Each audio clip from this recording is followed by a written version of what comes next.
many parents don't know some of those hidden unintended consequences of putting devices in their children's hands. We are also, in the same sense, trying to make sure that students' parents understand it's not the device that we're up again. It's how they're using that device and how that device is making their attention span, their attention in general about their academics or about other things. We need to get that focus into the right spot so that we're all doing the same thing. You're listening to the smartsocial.com podcast. This is our District Talk segment where we interview district leaders to learn how they're keeping students safe on social media. And we also ask them questions that we get from parents all over the country in our program. Now, let's get back to the interview. Good afternoon. I am Summer Schultz, the superintendent of the Brookings School District in South Dakota. Our school district is home to about 3,500 students, and we have 6 buildings that make up our district.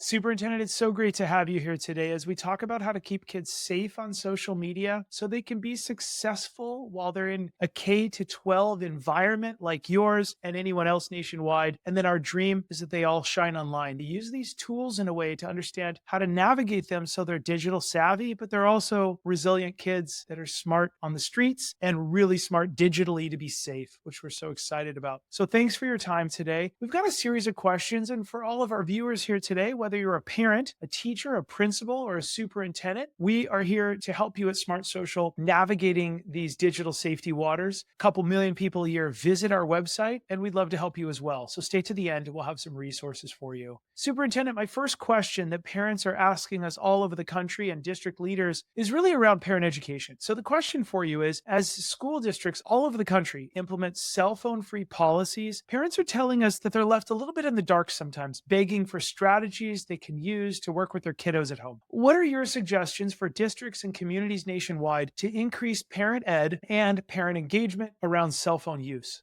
I think at first, we have to just bring awareness to the fact that although there's parents that are asking that, there are also many parents who don't know some of those hidden unintended consequences of putting devices in their children's hands. Many parents like myself, we have our children on devices that allow us to communicate with them, to make sure that we have that safety plan with them. And so often what happens then as a parent is I know that I'm putting a device in my child's hand, and other parents are doing that. And then I go, but now what? How do I also make sure that child is safe, that child has the resources to make good decisions on it, and that I'm not setting her up? And that's the things that parents are asking us as school districts. Also, what we're finding as we are trying to limit the amount of instructional time that is taken away from students by these devices, we are also, in the same sense, trying to make sure that students' parents understand it's not the device that we're up again. It's how they're using that device and how that device is making their attention span, their attention in general about their academics or about other things. We need to get that focus into the right spot so that we're all doing the same thing. It's not that the school is trying to take something away. It is more that we are working together to keep these devices in students' hands when appropriate, but letting them know when they're not appropriate and how to safely remove them also. Yeah, I think you are right on in your approach, and nationwide as well with other superintendents. That's not only a wholesome approach, I think it's great for parents to hear. And so many school districts are saying, and parents would agree, let's partner. Parents partnering with the district, and then we can protect these kids the most and raise resilient kids.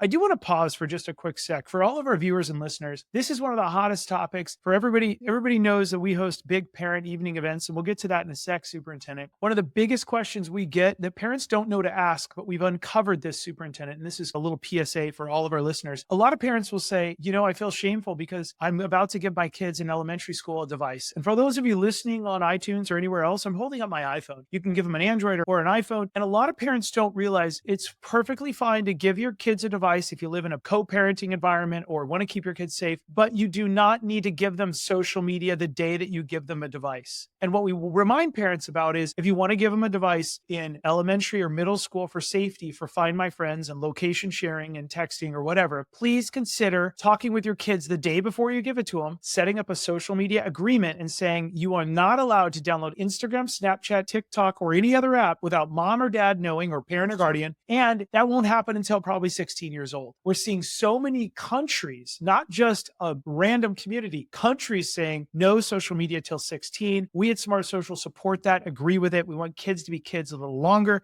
And so we're supporting that as well. Parents, remember, you have the right to take it away. But if you do give it, it's totally fine to say we're going to delay the social media dialogue. And that is a decoupling, as we call it. Superintendent, did I get that wrong? Where do you sit on that? No, I think that's exactly it. Regardless of what our policy and practices are during the school day, when we're looking at students overall and that whole child approach, just taking it away is not going to make them safe in a technological world when they leave the school building. And so really working with parents also about how we do that together. And sometimes as a school district where we have more availability to resources and some of the things that our kids are doing that as parents, we don't even, and I speak for myself, I don't even know about certain apps or communication programs and apps out online. And so we have to work together to share that knowledge and those resources, events that give parents just some things to look for on their children's devices. I think that's just really important to do it together, regardless of what a school district's policy is on cell phone use. Yeah, so well said. Okay, another question, Superintendent, that we get, and communities are discussing this, is social media's impact on teens. I'd like to ask you, how are you seeing social media impact teens' self-esteem, motivation, decision-making in your district, in your community, or with other talks with other school district leaders? This is pretty loaded because we know that a strong presence online it can be a benefit to students who are trying to build a resume for when they leave us as high school students, or they're looking for internships.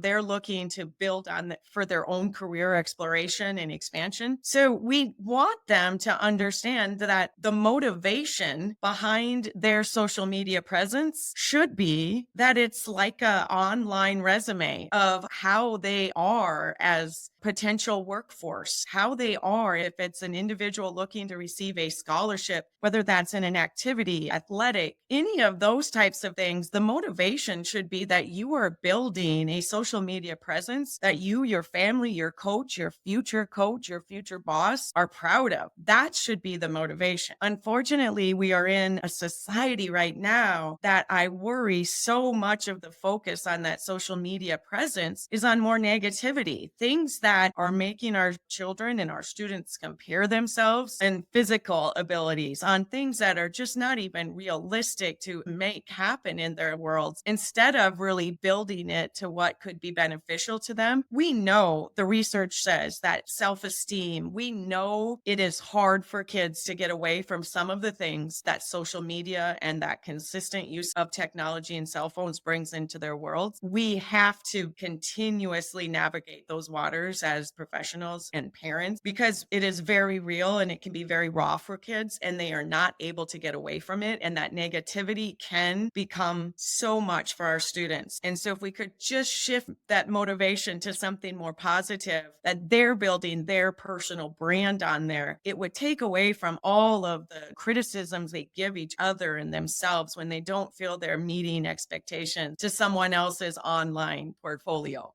Yeah, I love what you just said. What I'm hearing is it's going to remove the fear of missing out, the FOMO or the comparison. If we just work on building our brand, how are we special? How are we unique? And focusing on that future. Couldn't agree more. And based on the lot of psychologists, therapists, counselors that we have on this podcast, they would probably agree. Let's focus on how you're unique and what you're striving for so you can see what success looks like rather than the abyss of comparison, right? So good. For all of our viewers, parents are often asking us, Josh, what advice would you give a student to help them recognize some of the red flags of a dangerous stranger? Let's hear from a real student here live about how she might help a friend recognize the red flags.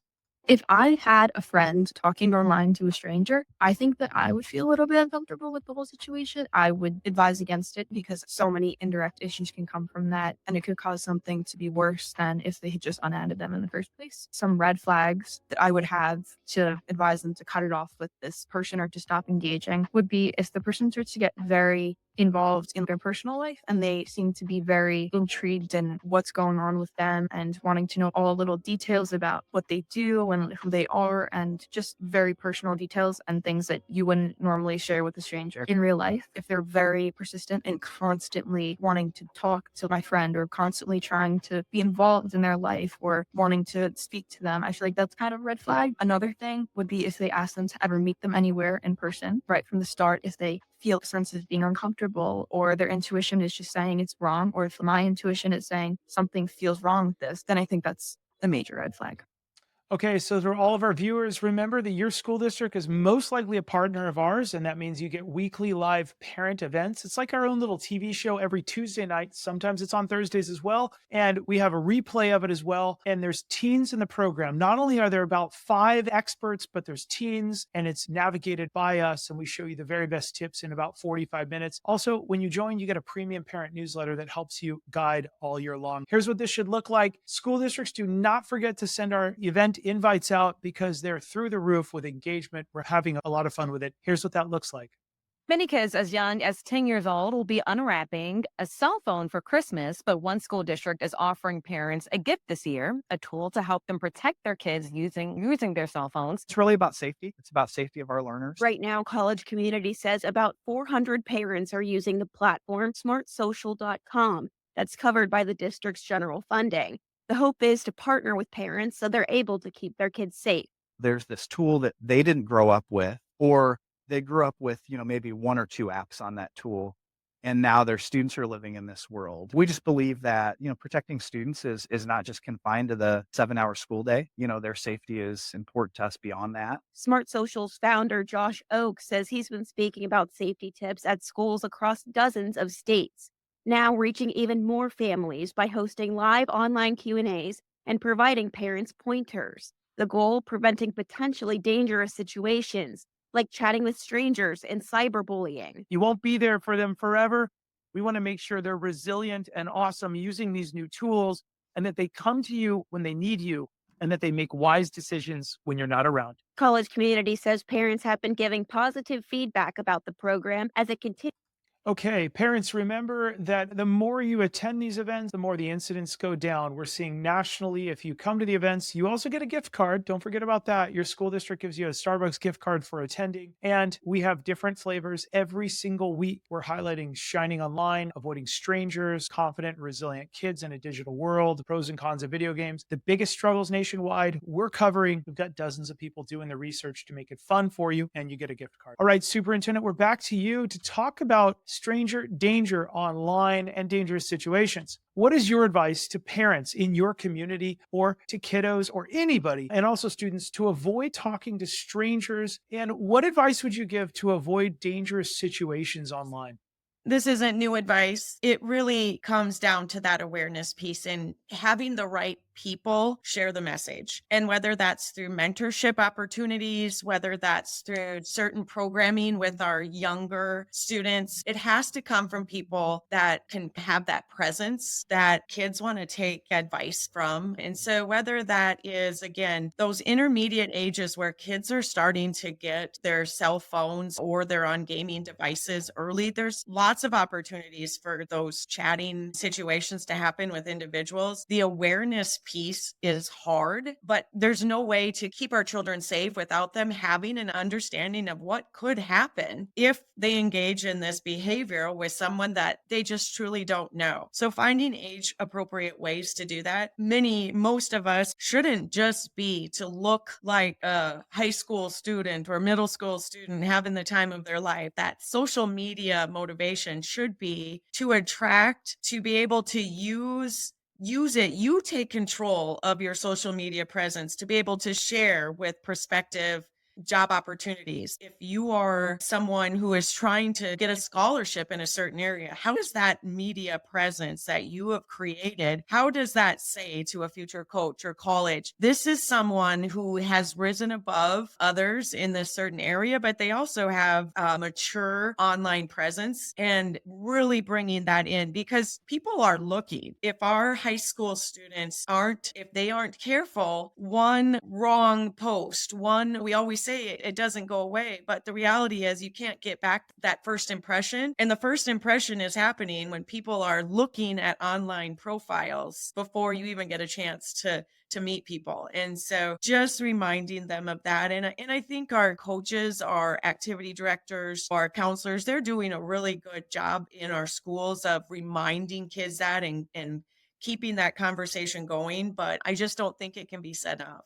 Yeah, so well said. It just came to mind. I love how you're insinuating as well that maybe our mental health can improve if we have a plan online and we don't just let kids run free. It can be actually more focused. I came up with something while you were talking. Your mental health can improve when you plan your brand online, right? When you're like, hey, this is what I want to do for a career and all that stuff. Superintendent, this has been terrific. Thank you for joining us here today. Thank you. For all the rest of our listeners, remember smartsocial.com has 450 resources in multiple languages, 50 live events per year, actually way more than that, but we'll stick at 50 for right now and over deliver.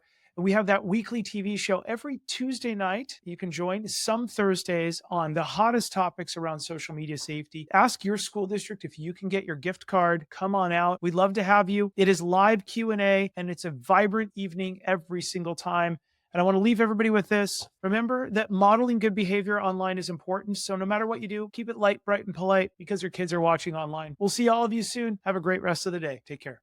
Thanks for listening to the smartsocial.com podcast. Smart Social helps parents understand technology and social media to keep their kids safe and successful. Be sure to join one of our weekly online live events to become the smartest parent on the block so you can keep your kids safe and protect their future. Also, don't miss our 450 plus online resources and replays you can watch on demand in multiple languages. Are you a school district wanting to unlock these resources for your parents? Reach out to us so we can protect your whole community each week. Have a great rest of the day, and we'll see you on the next episode.